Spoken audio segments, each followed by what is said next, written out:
Hello student, very good evening. I hope you are fine. Welcome to Expert Classes by Manju ma'am. Student, आपके अपने YouTube channel Expert Classes by Manju ma'am में स्वागत है, अभिनंदन है।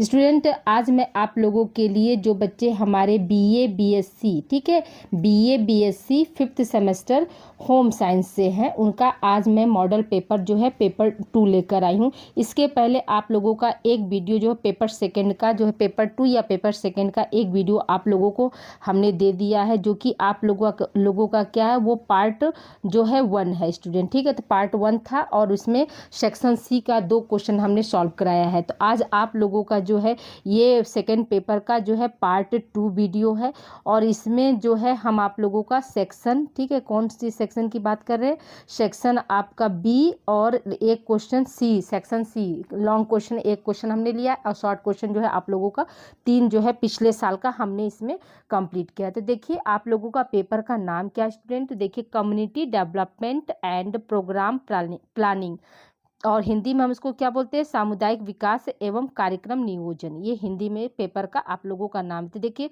Section C long question आज आप लोगों का ये 20 नंबर का एक क्वेश्चन है। तो देखिए यहाँ पे क्या है, आपका क्वेश्चन क्या पूछा गया है कि गृह विज्ञान प्रसार शिक्षण के विभिन्न चरणों का विस्तृत उल्लेख कीजिए, ठीक है। तो देखिए यहाँ पर क्या है, आपका आंसर हमने यहाँ बताया है कि प्रसार शिक्षण के विभिन्न चरणों की भांति ही गृह विज्ञान प्रसार शिक्षण के भी चरण होते हैं, और यह चरण क्या है, निम्नलिखित है, ठीक है। तो याद रखिएगा, जैसे प्रसार शिक्षा करते हैं ना, तो उसी तरह से गृह विज्ञान प्रसार शिक्षण के भी चरण होते हैं, ये कहने का यहाँ पे। तो देखिए यहाँ पे कितने चरण हैं, तो यहाँ पर जो है गृह विज्ञान प्रसार शिक्षण के कितने चरण है स्टूडेंट, तो याद रखिएगा कि 5 चरण है। पहला क्या है आपका, स्थानीय स्थितियों का विश्लेषण करना। दूसरा है उद्देश्यों का निर्धारण करना। तीसरा है शिक्षण हेतु नियोजन करना। चौथा है मूल्यांकन, और 5वां क्या है, पुनर्विचार। ये क्या है, ये प्रसार शिक्षण, गृह विज्ञान प्रसार शिक्षण के चरण है। कितने चरण होते हैं, तो याद रखिएगा कि कुल 5 चरण होते हैं। तो अब देखिए पहला हम डिटेल में पढ़ते हैं। तो देखिए पहला क्या है, स्थानीय स्थितियों का विश्लेषण करना। इसका मतलब ये क्या, इसका मतलब क्या हुआ, स्थानीय का मतलब क्या हुआ, याद रखिएगा कि जो गृह विज्ञान प्रसार शिक्षा जो चला, या प्रसार शिक्षा जो किसके लिए चला है, तो हम सभी जानते हैं कि गांव के लोगों के लिए चला है। तो यहाँ पर क्या है, पहला हेडिंग आपका है कि स्थानीय स्थितियों का विश्लेषण करना, यानी विश्लेषण मतलब एनालिसिस करना। तो यहाँ पे क्या है कि जो स्थानीय यानी कि जो भी गांव समाज में पहले क्या करेंगे हम, अगर किसी का भी एनालिसिस करना है किसी ग्राम का, तो वहाँ पर हम देखेंगे कि उनका शैक्षिक स्तर क्या है, ठीक है, उनका आर्थिक स्तर क्या है, उनकी सामाजिक स्थिति क्या है, और उनका मतलब कौन कौन से वो संसाधन इस्तेमाल करते हैं। ये सब कुछ वहाँ पर स्त्रियाँ जो हैं मतलब एजुकेटेड हैं कि नहीं है, वहाँ स्त्रियों की जो है स्थिति कैसी है, वो घर से बाहर निकलती हैं या पर्दा में रहती हैं, ये सब कुछ क्या करेंगे हम वहाँ के परिवेश के बारे में जानेंगे। तो यहाँ पर क्या है, पहला ही हेडिंग आपका है कि स्थानीय स्थितियों का विश्लेषण करना। तो यहाँ देखिए क्या, ग्रामीण हेतु किसी भी कार्यक्रम नियोजन करने से पहले, कार्यक्रम नियोजित है, नियोजन नहीं स्टूडेंट, ठीक है, सॉरी, नियोजित करने से पहले वहाँ की स्थानीय स्थितियों का विश्लेषण किया जाना आवश्यक होता है। जैसे क्या है, ग्रामीणों की शैक्षिक, अभी हमने बताया कि वो एजुकेटेड हैं या नहीं है, फिर क्या उनकी आर्थिक स्थिति क्या है, उनकी सामाजिक स्थिति क्या है, कैसी वहाँ कौन कौन से संसाधन उपलब्ध हैं, सामाजिक स्थिति कैसी, ठीक है, वहाँ कौन कौन से संसाधन उपलब्ध हैं, स्त्रियों की क्या स्थिति है, वह घर से बाहर निकलती हैं या पर्दा में रहती हैं, उनकी बातों को परिवार वाले जो है कितना जो है मानते हैं, ये सब, और उनका स्वास्थ्य स्तर कैसा है, ये सब क्या है, सबका पहले क्या करना चाहिए, एक तरह से एनालिसिस करके तभी कोई कार्यक्रम को जो है वहाँ पर नियोजित करना चाहिए, ठीक है। फिर देखिए यहाँ पे क्या है, अनेक बातों की जानकारी प्राप्त करने के बाद ही क्या करना चाहिए, कार्यक्रम जो है बनाना चाहिए, ठीक है। क्या करना चाहिए, मतलब पूरा इतने सारे बातों की जानकारी रखने के बाद क्या करना चाहिए, तब वहाँ पे कोई भी कार्यक्रम जो है गांव के लिए जो है चलानी चाहिए, ठीक है। आई होप यहाँ पहला पॉइंट आपको लोगों को क्लियर हो गया होगा। अब आइए देखिए दूसरे पॉइंट की तरफ हम चलते हैं। तो उद्देश्यों का निर्धारण करना, यानी उद्देश्य का मतलब जब हम स्थानीय मतलब स्थानीय स्थान का या लोकल का जायजा हमने ले लिया, तब क्या करेंगे, उद्देश्य बनाएंगे कि हमको किस पर कार्य करना है। तो देखिए यहाँ पर क्या है, जब स्थितियों का विश्लेषण भली भांति कर लिया जाए तब ही उद्देश्यों का निर्धारण करना चाहिए। यदि गांव में जल व्यवस्था सुचारू नहीं है, गांव में नहीं है, फिर कामा हो जाएगा, गांव में संक्रामक रोग फैला है, फिर तथा स्त्रियों की आर्थिक एवं सामाजिक स्थिति दयनीय है। तो ये पहले क्या है, अब हम अपना उद्देश्य बनाएंगे ना कि हमको किस पर काम करना। अगर जल की व्यवस्था नहीं है तो गांव में सबसे पहले क्या करेंगे, जल की व्यवस्था करेंगे। अगर गांव जो है संक्रामक रोगों से मतलब ग्रसित है तो उस गांव में मतलब टीकाकरण, जो भी सरकार से जो भी स्वास्थ्य संबंधी सेवाएं हैं उसको वहां तक पहुंचाना। वहां की स्त्रियां अगर बेरोजगार हैं और वो अपने धनोपार्जन नहीं एकत्रित कर पाएंगे तो उनके लिए क्या, लघु उद्योग, वहाँ पर कुटीर उद्योग जो है मतलब बैठाना। तो ये सब चीज़ें क्या है, ये सब चीज़ हम वहाँ पर देखेंगे। फिर क्या है, फिर देखिए, एक मिनट, हाँ, फिर क्या है, सब उन समस्याओं एवं आवश्यकताओं को ध्यान में रखकर उद्देश्य का निर्धारण करना चाहिए। जैसे अभी हमने बताया ना कि वो मतलब जल की व्यवस्था है, सड़क की व्यवस्था नहीं, सड़क की व्यवस्था है या नहीं है, संक्रामक रोग अगर फैला तो उसको, ये सब क्या, सब एक समस्या है। तो उन समस्याओं को और उनकी आवश्यकताओं को ध्यान में रख के ही उद्देश्य का निर्धारण करना चाहिए। उनमें से जो समस्याएं अधिक तीव्रता वाली हैं उनका चयन करके पहले उनका निदान करने का प्रयत्न करना चाहिए। तो जैसे क्या, अब इसमें अभी 3-4 समस्या हमने दिखाया कि मतलब गांव में पानी है या नहीं है, गांव में संक्रामक रोग फैला है। तो अब क्या करेंगे, तो अब देखिए संक्रामक रोग को मतलब हम नज़र में रखेंगे और उसके बाद क्या है, जल की व्यवस्था को रखेंगे। क्योंकि ये दोनों जैसे संक्रामक रोग को कंट्रोल में लाया जाएगा तभी तो लोग जीवित रहेंगे, और जल की व्यवस्था किया जाएगा तो शुद्ध पानी मिलेगा, तो ऑटोमेटिक आधा संक्रामक रोग क्या हो इसी तरह से खत्म हो जाएगा। तो ये दोनों क्या, ये दोनों मुख्य समस्या होंगी। लेकिन फिर स्त्रियों की आर्थिक या सामाजिक, तो ये बाद में आएंगे। लेकिन पहले फोकस हम किस पर करेंगे, मतलब वहाँ पे संक्रामक रोग को कैसे रोका जाए, जल की व्यवस्था कैसी की जाए। ठीक है, तो ये जो है समस्या का पहले निदान करना होगा। ठीक है, अब देखिए तीसरा पॉइंट हमारा क्या है, शिक्षण हेतु नियोजन करना। ठीक है, तो इस शिक्षण हेतु नियोजन का मतलब क्या होगा, कोई कार्यक्रम को बनाना।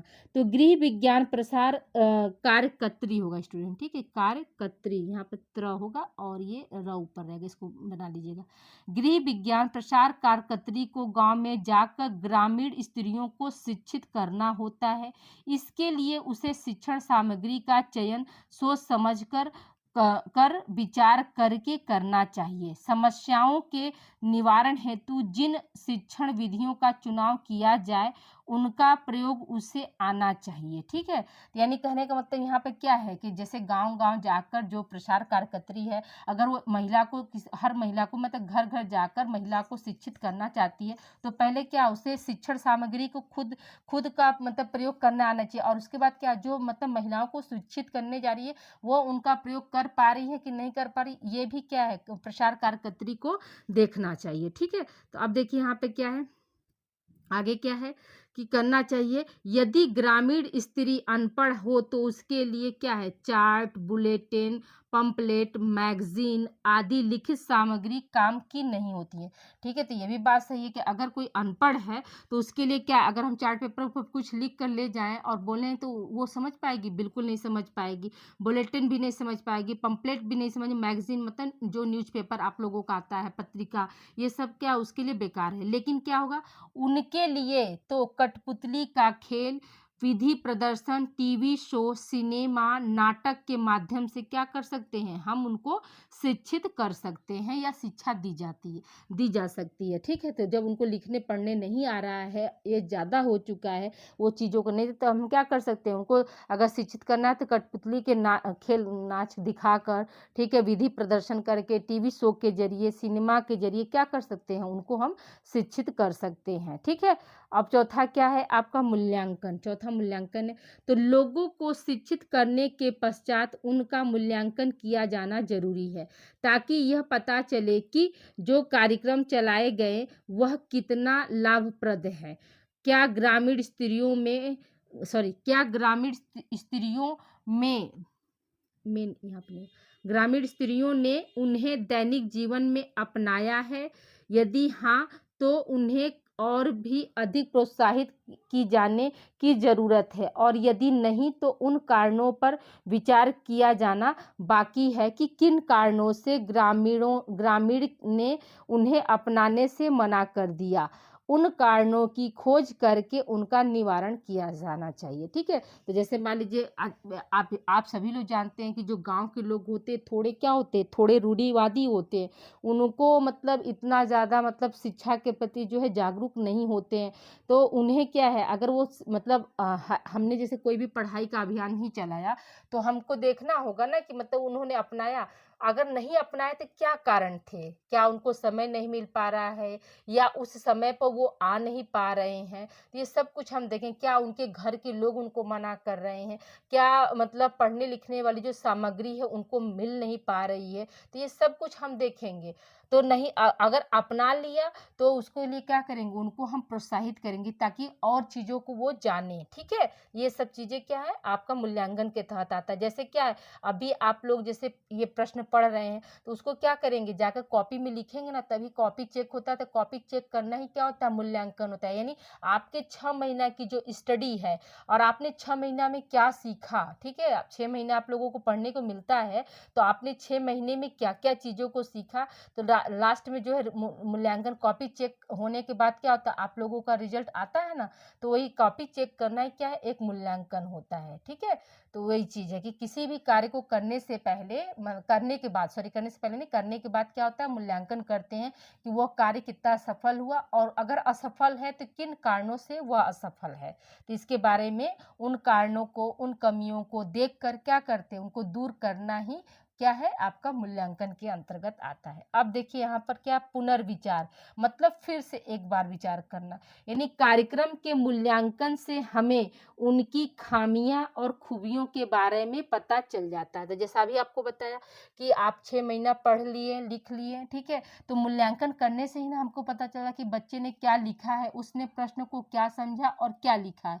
तो अगर आपने अच्छा आंसर दिया तो हम क्या है, उसकी खूबियों को हम जानेंगे। अगर आपने प्रश्न के अकॉर्डिंग आंसर नहीं दिया तो वो क्या हुआ, खामियां यानी कमियां हुई। ठीक है, फिर जो खामियां नजर आई उन्हें दूर करने का प्रयास करना चाहिए। यानी जो कमी आप में नजर, हमको कॉपी चेक करते समय जो भी कमी हमको दिखेगी, हम क्या करेंगे, उसको एक जगह लिखेंगे। फिर अगले सेमेस्टर में अगले बच्चे जैसे आप लोग जाएंगे या आपके पिछले जो आएंगे तो उनको कैसे कैसे लिखना है, मेथड राइटिंग क्या है, ये सब कुछ हम बताएंगे। ठीक है, तो यही सब क्या है मूल्यांकन के बाद। तो उस पर क्या हुआ, हम पुनर्विचार कर रहे हैं कि इन कमियों को कैसे हम दूर कर सकते हैं। ठीक है, तथा जो खूबियां सामने आए उन खूबियों को ध्यान में रखना चाहिए तथा उनका प्रयोग आगामी कार्यक्रम करते समय जो है करना चाहिए। ठीक है, तो ये क्या पुनर्विचार में आएगा। अब देखिए यहाँ पे क्या है, इस प्रकार, ठीक है, इस प्रकार प्रसार शिक्षण के सभी चरण एक दूसरे से संबंधित है। यानी हम किसी भी एक चरण को हटा नहीं सकते। इन पांचों चरण क्या है, एक दूसरे से क्या होते हैं, संबंधित होते हैं। इसलिए सभी चरणों पर ध्यान दिया जाना जरूरी है। किसी एक के नज़रअंदाज करने से भी कार्यक्रम में वांछित सफलता नहीं मिल पाती है।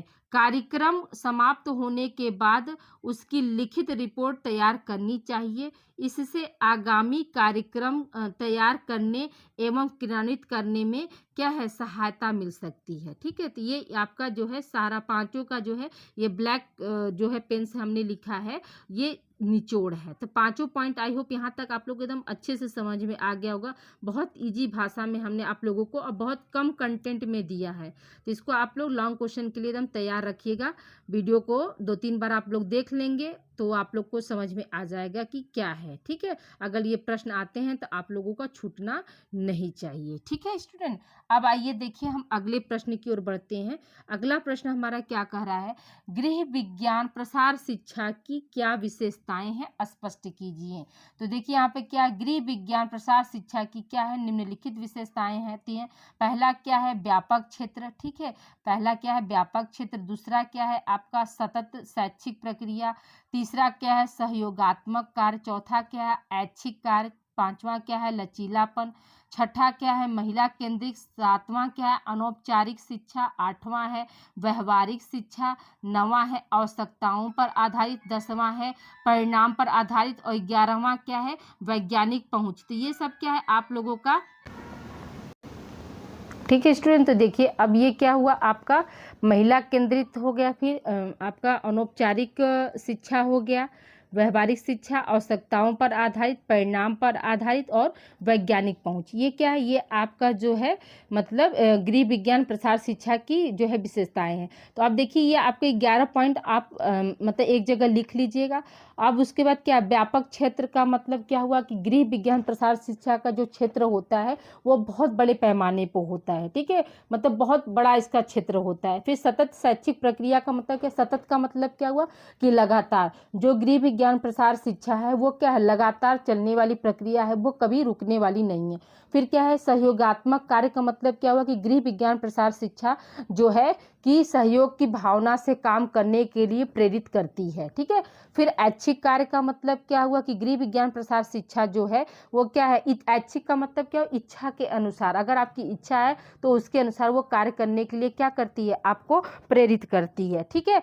फिर क्या है लचीलापन, तो गृह विज्ञान प्रसार शिक्षा जो होती है वो क्या है लचीलापन, यानी उसमें कभी भी कोई भी बदलाव लाया जा सकता है, उसमें कोई मतलब बंधन नहीं है कि नहीं आपको इतना टाइमिंग की बॉन्डिंग, ठीक है, सामग्री की उपलब्धता, ये सब चीज़ों की क्या है बंधन नहीं है। महिला केंद्रित का मतलब क्या हुआ कि गृह विज्ञान प्रसार शिक्षा जो है केवल क्या है महिलाओं के लिए होता है, ठीक है, इसलिए इसको महिला केंद्रित शिक्षा कहा गया है। फिर क्या है अनौपचारिक शिक्षा, अनौपचारिक शिक्षा का मतलब क्या हुआ कि गृह विज्ञान प्रसार शिक्षा जो है वो क्या है वो आप कहीं भी दे सकते हैं, उसके लिए मतलब कोई प्लेस नहीं है, उसको आप घर घर जाकर देंगे, वही क्या है हमारा अनौपचारिक शिक्षा। फिर क्या है व्यवहारिक शिक्षा, व्यवहारिक शिक्षा में क्या है गृह विज्ञान प्रसार शिक्षा के जरिए आपको कैसे व्यवहार करना है, अपने घर का वातावरण कैसे आपको रखना, बड़ों से कैसे बात करनी है, छोटों का कैसे ध्यान रखना, ये सब कुछ क्या है सब कुछ हमारा जो है गृह विज्ञान जो है ये सिखाता है। फिर क्या आवश्यकताओं पर आधारित, गृह विज्ञान शिक्षा जो होती है वो क्या आवश्यकताओं पर आधारित होती, किन किन चीज़ों का कहाँ कहाँ ज़रूरत होती है, ये सब कुछ क्या हमारा गृह विज्ञान प्रसार शिक्षा हमें बताता है। अब देखिए इन दो को हमने यहाँ पर लिख दिया है। जैसे वैज्ञानिक पहुँच क्या होता है तो याद रखिएगा, इसको हमने यहाँ पर डिफाइन कर दिया है कि गृह विज्ञान के सभी कार्यक्रम वैज्ञानिक दृष्टिकोण से ओतप्रोत हैं, क्योंकि स्वयं गृह विज्ञान एक विज्ञानमय कला जिसमें विज्ञान के विषय को भी बड़े ही रोचक ढंग से प्रस्तुत किया जाता है और दैनिक उपयोग में इसको क्या है काम में लाया जाता है। तो ये क्या है आपका वैज्ञानिक पहुंच में हो गया। फिर परिणाम पर आधारित क्या है, तो देखिए गृह विज्ञान प्रसार शिक्षा परिणाम पर आधारित शिक्षा है। प्रसार कार्यकर्त्री ग्रामीणों को उनकी आवश्यकताओं को यहाँ पर होगा, ठीक है, आवश्यकताओं को समझने में, उपलब्ध संसाधनों को पहचानने में और अनुभूत आवश्यकताओं को खोजने में क्या करती है मदद करती है। तो तभी तो हम परिणाम तक पहुंच पाते हैं। तो देखिए जो भी 11 पॉइंट थे तो हमने आपको 9 पॉइंट जो है ओरल बता दिए, तो आप उसको ओरल अपनी भाषा में लिख सकते हैं, और 2 पॉइंट को हमने क्या किया डिफाइन कर दिया, तो इसको आप लोग यहाँ पर जैसे हमने लिखा उसको आप लोग लिख लेंगे, ठीक है। अब आइए अगले प्रश्न की ओर बढ़ते। अगला प्रश्न हमारा क्या कर रहा है कि सामुदायिक विकास कार्यक्रम के उद्देश्य बताइए, ठीक है। तो सामुदायिक विकास कार्यक्रम के उद्देश्य क्या है निम्नलिखित है। पहला क्या है आपका ग्रामीणों का चहुमुखी विकास, ठीक है। चहुमुखी विकास का मतलब क्या हुआ कि चारों तरफ का विकास, ग्रामीणों का मतलब सर्वांगीण विकास, चहुमुखी क्या समझ लीजिएगा कि सर्वांगीण विकास यानी सभी तरीके से उसका विकास होना चाहिए, यही क्या है सामुदायिक विकास का मुख्य उद्देश्य। जैसे वहां पर ग्रामीणों के लिए क्या है जल का व्यवस्था, ठीक है, उसके बाद क्या यातायात का साधन की व्यवस्था, कृषि के उत्तम मतलब औजारों की व्यवस्था, उपकरणों की व्यवस्था, पशुपालन की व्यवस्था, ठीक है, ये सब कुछ क्या है सब जो है आपके ग्रामीणों का चहुमुखी विकास के लिए जो है वो जरूरी होता है। फिर क्या है लोगों ने सामुदायिक जीवन जीने की लोगों में होगा स्टूडेंट, ठीक है, यहाँ पर टाइपिंग मिस्टेक हो, यहाँ बना लीजिएगा लोगों में सामुदायिक जीवन जीने की भावना पैदा करना। यानी कहने का मतलब क्या है कि पहले जो लोग थे वो क्या थे, एक दूसरे से बंधे रहते थे, बहुत भावनाओं से जुड़े रहते थे। और आप वर्तमान समय में आप देख रहे होंगे कि लोग बहुत ज़्यादा ही रिजर्व रहने लगे हैं, मतलब सिर्फ अपने लिए जीना, अपने लिए वो करना। लेकिन जो सामुदायिक विकास कार्यक्रम था जो कि जो कि 1975 ईस्वी में जो इसको चलाया गया था, तो इसका मुख्य उद्देश्य यही था कि लोगों में क्या है, अब मतलब आपसी सहयोग की भावना से जीने जीने की प्रवृत्ति जो है जागृत हो, वो मतलब बहुत अच्छे मतलब पैमाने पर वो एक दूसरे का साथ दे, इसकी भावना को वो जागृत करने के लिए ये चीज़ क्या है, सामुदायिक विकास जो है योजना जो है चलाया गया था। फिर क्या, ग्रामीण नेतृत्व का विकास करना। यानी ग्रामीण नेतृत्व का मतलब क्या हुआ कि जो नेतृत्व यहाँ पर, जैसे पहले क्या था, पहले प्रधान वगैरह नहीं होते थे, तो उतना नहीं होता था, तो उसमें क्या था, उसमें जैसे इसको लाया गया कि जो भी मतलब आप मुखिया का चुनाव करें तो अच्छे ऐसे मुखिया का चुनाव करें कि जो कि आपके गांव का क्या कर सके, विकास कर सके, उनके नेतृत्व में आप शामिल हो सके, भागीदार हो सके, ये सब चीज़ों को मतलब वहाँ पर जो है लिया गया।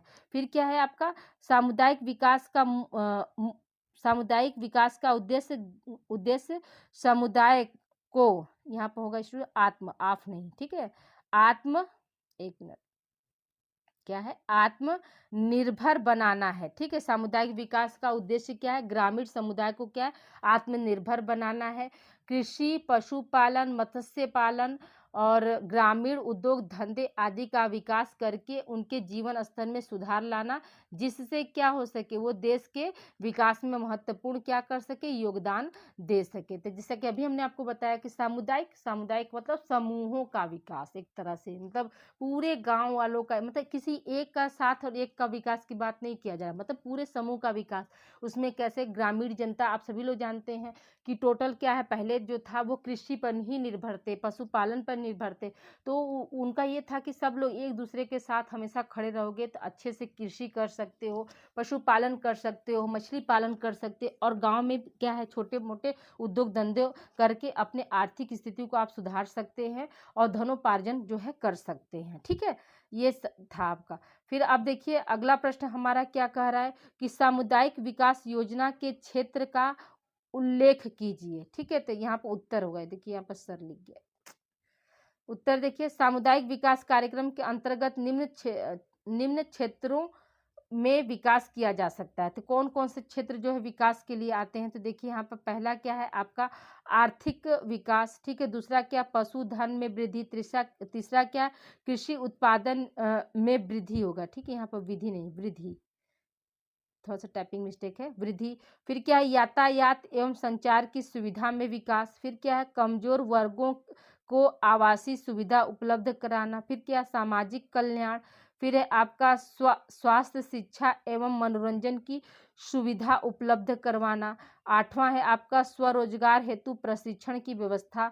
नवा है लघु तथा कुटीर उद्योग धंधों की स्थापना। 10वां क्या है सांस्कृतिक विकास। तो ये क्या, ये आपके जो है क्षेत्र हैं, इतने क्षेत्र में जो है मतलब सामुदायिक विकास कार्यक्रम जो है विकास करता है। तो आर्थिक जो है विकास में क्या है कि कैसे आप धन कमा सकते हैं, कृषि में कैसे आप क्या क्या मतलब टेक्निकल का यूज करके अपने कृषि उत्पादों को आप बढ़ा सकते हैं। पशुधन में वृद्धि, क्या पशुपालन में मतलब क्या क्या जो है सेवाएं सुविधाएं जो है गवर्नमेंट के द्वारा दी जा रही हैं, उनको लाकर मतलब आप कैसे वो कर सकते हैं। फिर कृषि उत्पादन में भी वही चीज़ है आपका। अब देखिए यहाँ पर कम आपको 3-4 पॉइंट हमने यहाँ पर मतलब बताया कि सांस्कृतिक विकास आप कैसे कर सकते हैं। यहाँ पर है ना सांस्कृतिक विकास, तो अभी देखिए इसको हमने लिख दिया। आपको 11 पॉइंट पहले लिख लीजिए, मतलब एक जगह आप लिख लीजिएगा, उसके बाद सबके में थोड़ा थोड़ा जो आपको ओरल थोड़ा थोड़ा हम बोल रहे हैं उसको आप वहाँ पर लिख कर आप वहाँ पर कर सकते हैं। ठीक है, तो सांस्कृतिक विकास में हम क्या लिखेंगे कि सामुदायिक विकास योजना के अंतर्गत सांस्कृतिक विकास पर भी बल दिया जा रहा है। इसके लिए पर्यटन स्थल को सुंदर सुविधाजनक होगा। ठीक है, सुविधाजनक बनाया जा रहा है।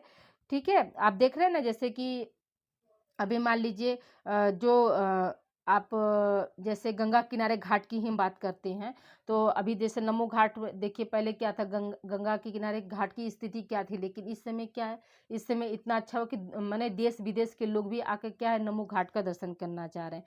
तो उसी तरह से गांव में भी जो गांव जैसे प्रसिद्ध है, उनके किनारे कुछ मतलब है, तो कुछ उद्यान हुआ, कुछ ऐसा ऐसा खोलकर जो है उसको आगे बढ़ाया जा रहा है। फिर क्या, गांव में प्रतिभाशाली नर्तक नर्तकियों, यानी जो मतलब नृत्य करने वाले जो होते हैं, गायकों कवियों को विदेश तक जाने और अपनी प्रतिभा के प्रदर्शन के लिए अवसर जो है उपलब्ध कराए जा रहे हैं। ठीक है, तो ये सब क्या है, सांस्कृतिक विकास का इससे क्या हो रहा है, प्रचार प्रसार हो रहा है। ठीक है, अगला है आपका क्या, यातायात एवं संचार की सुविधा का विकास। तो देखिए, सामुदायिक विकास कार्यक्रम द्वारा यातायात तथा संचार की पिछड़ी व्यवस्था में काफ़ी सुधार लाया जा रहा है। ग्रामीण क्षेत्रों में कम खर्च पर टेलीफोन की व्यवस्था की गई है तथा मासिक दर भी कम कर दिया जा रहा है। शहर में गांव को कच्ची पक्की सड़कों द्वारा जोड़ा गया है। इससे लोगों को शहर तक आने जाने की सुविधा मिली है और वे क्या है, वे जो है कृषि उत्पादन को शहर तक ले जाकर वाजिब दाम में बेच सकते हैं और शहर से दैनिक आवश्यकताओं की सामग्री को क्या कर सकते हैं, ला सकते हैं। तो ये देखिए यहाँ पर क्या है, यातायात के साथ अब तो देखिए सबके घर घर मोबाइल हो गया है। तो पहले लेकिन अभी भी बहुत से ऐसे हैं भारत के देश में, भारत देश में ऐसे ऐसे बहुत से कस्बे हैं, बहुत से गांव हैं जो अभी भी बहुत पिछड़े हैं। तो वहाँ पे क्या है, मोबाइल वगैरह नेटवर्क वगैरह की इतनी सुविधा नहीं है। तो वहाँ भी आज भी थोड़ा बहुत जिससे नेटवर्क इंटरनेट से जोड़ने के लिए टेलीफोन के जो है कनेक्शन दिया गया है। तो वो भी क्या है, वो उनका मतलब मासिक दर बहुत कम रखा गया ताकि वो अपना मतलब दे सके, लोगों से बात कर सके। और वो जो ग्रामीण जो कच्ची पक्की जो सड़कें थी उसको क्या किया गया, शहर से जोड़ा गया ताकि वो शहर आ सके और शहर में अपने बनाए हुए जो भी मतलब सामग्री हो उसको अच्छे से वो बेच सकते हैं वाजिब दाम में, और अपनी दैनिक जीवन की आवश्यकताओं को क्या कर सकते हैं, यहाँ से खरीद सकते हैं। तो आई होप देखिए आज आप लोगों का जो है मतलब लॉन्ग और शॉर्ट क्वेश्चन हमने दोनों कंप्लीट कर दिया स्टूडेंट। देखिए मेरा भी पेपर है, मुझे अपना भी तैयारी करना है, लेकिन साथ साथ आप लोगों का भी मैंने जिम्मेदारी लिया है, तो उसको भी मैं अच्छे से कोशिश कर रही हूँ कि मतलब उसको निभा लो। अगर आप लोगों का प्रीवियस ईयर क्वेश्चन आता है तो आप लोग का एक भी क्वेश्चन जो है छूटने नहीं पाएगा स्टूडेंट। तो आज की क्लास के लिए इतना ही, मिलते हैं हम अगली क्लास में। अगली क्लास यानी कल देखिए मंडे है ना, तो मंडे या ट्यूसडे में एक क्लास आप लोगों को हम दे देंगे, क्योंकि ट्यूसडे को मेरा भी एग्ज़ाम है। तो एग्ज़ाम के बाद शाम के 7 बजे तक आप लोगों को एक क्लास और अति लघु का हम दे देंगे, और 2-4 क्वेश्चन और मॉडल पेपर के तौर पर 2-4 ऐड करके दे देंगे। ठीक है स्टूडेंट, तो अपना ध्यान रखिएगा और प्लीज़ आज की क्लास आप लोग को कैसी लगी ये कमेंट करके ज़रूर बताइए, और वीडियो को ज़्यादा से ज़्यादा बच्चों को आप लोग शेयर कीजिए स्टूडेंट, क्योंकि बहुत से बच्चों को क्या है, चैनल के बारे में पता नहीं है कि इस पे जो है होम साइंस की पढ़ाई होती है। ठीक है स्टूडेंट, तो आप लोग प्लीज़ हम्बल रिक्वेस्ट है कि आप लोग इस वीडियो को ज़्यादा से ज़्यादा आप लोग जो है शेयर कीजिए, और इसी चैनल पर आप लोगों का को करिकुलर का 5वां सेमेस्टर जो है हमने पढ़ाया है स्टूडेंट। तो आप लोग प्लीज़ वहाँ से जाकर जो है वीडियो आप लोग देखकर अपनी को करिकुलर की तैयारी भी बेहतर कर सकते हैं। ठीक है, मिलते हैं हम अगली क्लास में। Thank you for watching.